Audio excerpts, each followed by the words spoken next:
l'atelier Salier et Courtois-Lajusse à Dirac est un atelier qui va, face à cette architecture quasiment importée et qui vient donc, je dirais, de la Californie ou du Brésil, aussi introduire le bois, introduire, introduire la toiture à double pente et se rapprocher d'une architecture qui n'est pas du tout californienne, mais d'une architecture qui est régionale.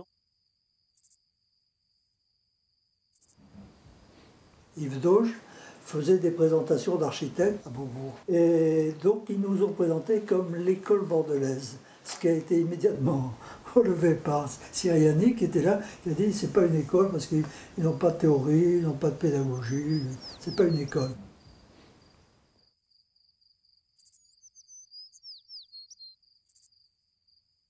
Il y avait une autre architecture qui se faisait, complètement différente de celle qui était enseignée à l'école, et qui était un lieu de référence, un lieu qui était observé par les étudiants. Donc c'est dans ce sens-là que pour moi, il faut entendre le terme d'école bordelaise.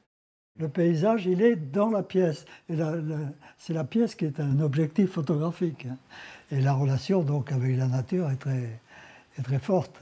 Donc ce n'était pas uniquement le parti pris d'installer le maximum de baies vitrées sur les côtés, d'avoir des impostes aussi vitrés, c'était finalement aussi presque caler la maison dans le terrain pour... Oui, c'est à la fois de communiquer largement avec le paysage, oui, et en même temps l'idée de le cadrer quand même par l'architecture.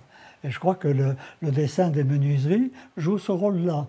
Et si l'imposte est vitré ici, au lieu d'avoir une partie pleine, c'est que ça fait partie de cette relation d'échange avec l'extérieur. Hein, le toit se prolonge, le sol souvent se prolonge, ici il s'arrête, mais très souvent on a des sols qui continuent la maison à l'extérieur. Hein.